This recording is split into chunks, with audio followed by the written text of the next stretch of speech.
अब कल से इधर राजकोट में थे, वहां से फोन आ रहे थे, सूरत का परसों प्रोग्राम था, पहले ऐसा था कि प्रोग्राम यहाँ बना आने का, और यहाँ आप लोगों को जैसे जैसे पता चला तो फोन आने लगे कि हमारे यहाँ भी आना, हमारे यहाँ भी आना। आपके यहाँ आने का लगभग 2-3 बजे का बोला था, लेकिन 4-5 घंटे हम आते आते लेट हो गए। उसके लिए सबसे पहले आपको मैया निबाराम जी लोगिया, पेमाराम जी कड़वासा, राजूराम जी शारण, राधाराम जी शारण, दयाराम जी लेगा, उमाराम जी शारण, गौराराम जी पोटा, अर्जुन जी बेनीवाल, धर्माराम जी विष्णुई, पेमाराम जी लेगा, लालाराम जी लेगा, धर्माराम जी मूड खाड़ा, पोकर जी मासरा खाड़ा, और तमाम खंडिया मोड़वा खाड़वा शेपा काटोदी कुंजी राजा मेरी से पूरे बाड़ क्षेत्र से सिंदरी क्षेत्र से हुडू अलग अलग गांव से यहाँ व्यापारी और राहुल जी भैया जो कल से लगातार फोन कर रहे थे कि आपको आना ही आना है, तो आप सबने मिलकर ये शानदार मीडिया प्रोग्राम रखा।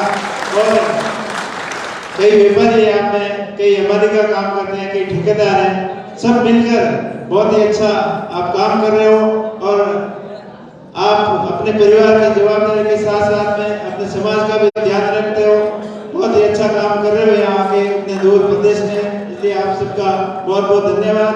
और विशेष रूप से धन्यवाद आपको इस चीज का देता हूँ कि जब 2018 के अंदर अपनी नई पार्टी बनी थी, तब सभी प्रवासियों की ही मेहरबानी थी, जो गुजरात, महाराष्ट्र, बॉम्बे, चेन्नई, कोलकाता, हैदराबाद, बेंगलोर, सब जगह जितने भी राजस्थान के प्रवासी थे, उनका मन आरएलपी की तरफ था।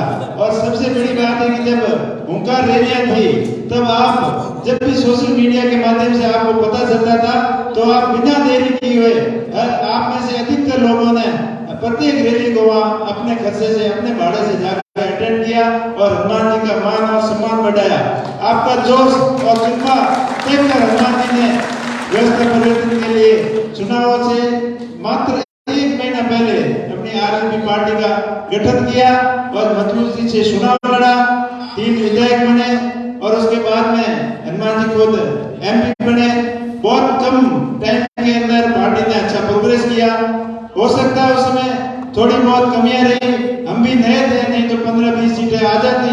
और विशेष रूप से आप सभी बैतूल विधानसभा क्षेत्र के लोगों को और आसपास के विधानसभा क्षेत्र के लोगों को धन्यवाद देना चाहता हूं कि आपने मेरे को न पहचानते हुए हनुमान जी के नाम के पीछे और आपने मेरा बहुत सहयोग किया, इसके लिए आप सबका बहुत बहुत आभार।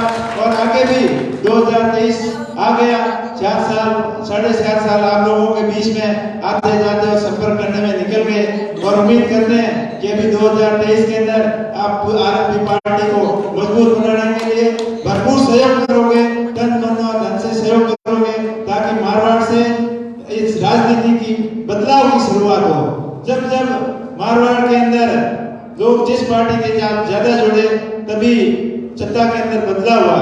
और पिछले 20 साल से 25 साल से आप देख रहे हो, कांग्रेस बीजेपी ने भारी बदलाव किए, और जब भी मारवाड़ से ज्यादा सीटें आती है उसी की सरकार बनती है। और इस बार आप लोगों का जोश देख के लग रहा है कि आप मारवाड़ से आरएलपी की ज्यादा सीटें जीता के भेजोगे। राजस्थान में लंबे परिवर्तन का शुरुआत होगी, आगाज होगी। साथियों, आप इतनी बड़ी मेहनत करते हो, बाहर आके आए हो, अपने पेरेंट्स भी इधर आए थे काम करने के लिए, और अपने को भी आना पड़ा। इस चीज का मेन कारण ये था कि अपने नेताओं की कमी थी, राजस्थान को डेवलप नहीं किया। अब गुजरात डेवलप हो सकता है, चेन्नई, बेंगलोर, हैदराबाद डेवलप हो सकता है, और वहां जाके अपने को मजदूरी करनी पड़ती है।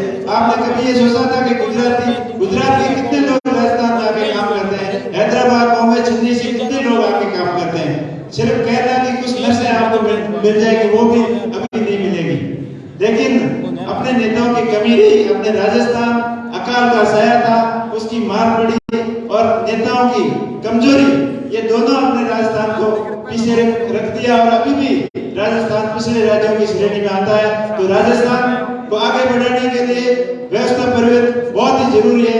कांग्रेस और बीजेपी इसकी बारी तोड़कर एक बार हनुमान जी जैसे मजबूत आदमी के हाथों में आप सत्ता सौंपें, ताकि राजस्थान का कायाकल्प हो।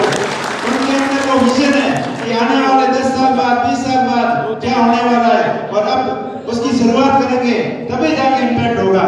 कि राजस्थान के अंदर अपने बाकासर के अंदर वोट पड़ने की बातें करते करते नेताओं ने 40 साल निकाल दिए। जब चुनाव नजदीक आते हैं तो रेल की बात करते हैं, जैसलमेर, बाड़मेर, भाबर, गांधीनगर के लिए रेल लाएंगे, लेकिन ये बातें करते करते 30-40 साल लगे। अगर रेल की सुविधा हो तो अपने आने जाने में कितनी सुविधा हो, और बाकासर के अंदर बड़ा पोर्ट हो तो ये उद्योग ऑटोमेटिकली वहाँ अपने बाड़मेर, जैसलमेर में भी लग सकते हैं। इनके लिए फैसिलिटी प्रोवाइड करने की सरकार की मंशा होनी चाहिए, उनकी नीति सही होनी चाहिए, ताकि इंडस्ट्री जो उद्योगपति है उनको सुविधाएं दें। अगर ऐसी मंडी कोशिश तो जरूर की, लेकिन वो नाकाम कोशिश की, तो ऐसी मंडी अगर अपने बाड़मेर में बुढ़ावा लेने में बढ़ जाए तो अपने को इतना दूर क्यों आना पड़े। ये जीरे का उत्पादन लगभग 60-70% अपने राजस्थान में होता है, लेकिन बेचने के लिए अपने को गुजरात आना पड़ता है। जीरा हो, रायडा हो, अरंडी हो, सरसों हो, हर फसल को बेचने के लिए अपने को गुजरात आना पड़ता है। तो ये कहीं न कहीं सरकार की कमी थी। अपने आने वाली पीढ़ियों को देश प्रदेश के अलग अलग कोनों के अंदर नहीं भटकना पड़े, इसलिए अपने को व्यवस्था परिवर्तन की शुरुआत अभी करनी है। और जैसे हनुमान जी जैसा लड़का अपने को बार बार नहीं मिलेगा। अभी पिछले 20 साल से वो संघर्ष कर रहे हैं। अभी 2023 ये लास्ट है। इस बार अपन ने उनका सहयोग नहीं किया तो वो भी किसी पार्टी को पकड़ के बैठ जाएंगे।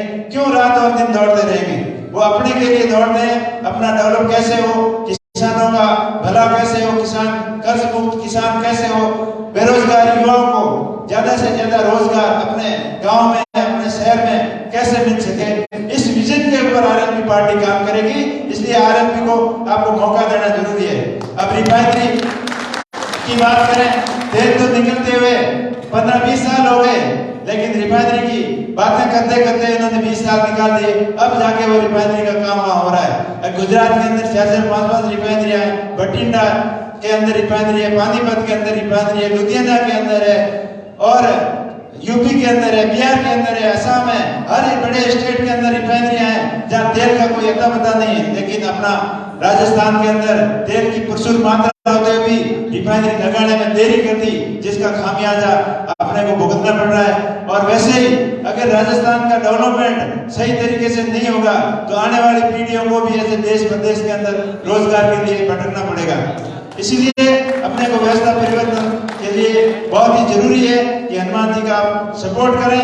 मैं धन्यवाद देना चाहता हूँ उन व्यवसायियों को जिन्होंने बड़ी रात दिन अपनी मेहनत करके अपने आप को इस कंपटीशन के युग में यहाँ स्थापित किया और यहाँ अपना खुद का काम कर रहे हैं और लोगों को भी रोजगार दे रहे हैं। आप सबका काम धंधा दिन दुगुना रात चौगुना प्रोग्रेस करें, आप खुश रहें, खुशहाल रहें और हमेशा निरंतर आगे बढ़ते रहें। और रही बात नशे पते की, तो नशे तो अब मैं भी 1992-93 में मैंने खुद ने यहाँ काम किया अपने पालन पोषण CIDC में। जब स्कूलों की छुट्टियां थी, 2 साल छुट्टियों के अंदर मैं आया था, तब मैं और अब में रात दिन का फर्क है। तब तो 20 आदमी गैंग में काम करते थे तो उसमें से 15-16 बंधनी होते थे, और अब तो 15-16 काम कर रहे हैं उसमें 1-2 है। इतना तो फर्क पड़ा है। लेकिन इसके साथ साथ में दूसरे कुछ ऐसे खराब नशे भी आ गए, जैसे MD का नाम सुन रहे हैं, कोई और भी शराब वगैरह, इस तरीके के नशों से अपन दूर रहें जिसके स्वास्थ्य के प्रति बहुत हानिकारक असर पड़ता है। MD तो एक ऐसा नशा है जो जिसकी लत लग जाती है 4-5 साल में आदमी को भी ले जाती है, और अपने कई बच्चे फंस जाते हैं उसमें।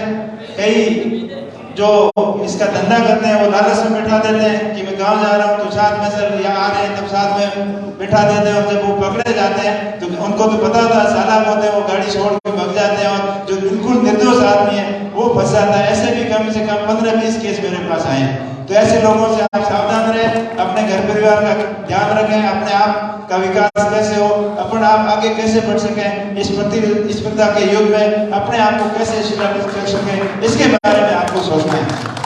क्योंकि पढ़ लिख कर नौकरी तो लग जाती है, लेकिन अपने आप को धंधे के अंदर स्टेब्लिश करना बहुत ही मुश्किल कठिन काम है, क्योंकि मैं तो इसका अनुभव है, इससे निकला हुआ हूँ। 1995 में दिल्ली में नौकरी लगी थी, 10 साल वहाँ नौकरी की और उसके साथ साथ में धंधा किया, और 2010 के अंदर गाँव वालों ने पकड़ के सरपंच बनवा दिया। और उसके बाद में 2018 में जब चुनाव हुए तो आप लोगों के सामने इसका मौका मिला चुनाव लड़ने का। तो मैंने कभी मेरी जिंदगी में नहीं सोचा था कि मेरे को एमएलए का चुनाव लड़ना है, लेकिन ये जोक संजोग की बात थी। आप लोगों का प्यार और आशीर्वाद देकर हिम्मत नहीं आ रहा। आपको भी मैं ये कहना चाहता हूँ, आप नया धंधा करते हो तो हिम्मत नहीं आ रहा है, एक कोशिश करें, बार बार कोशिश करें। आप बार बार कोशिश करोगे, सफलता अवश्य मिलेगी। हिम्मत जोश के साथ में आप अपने आप को आगे बढ़ाएं और अपनी पार्टी को मजबूत करें। आपने इतना मान सम्मान दिया, आप इतनी देर में यहाँ बैठे हो, आप सभी का बहुत बहुत आभार, बहुत बहुत धन्यवाद। एक बार पुनः शेर जी और इनकी पूरी टीम को कि आपने शानदार प्रोग्राम रखा, स्वागत का प्रोग्राम रखा, आपका बहुत बहुत धन्यवाद। बोलिए जय भीम, जय जय जी महाराज।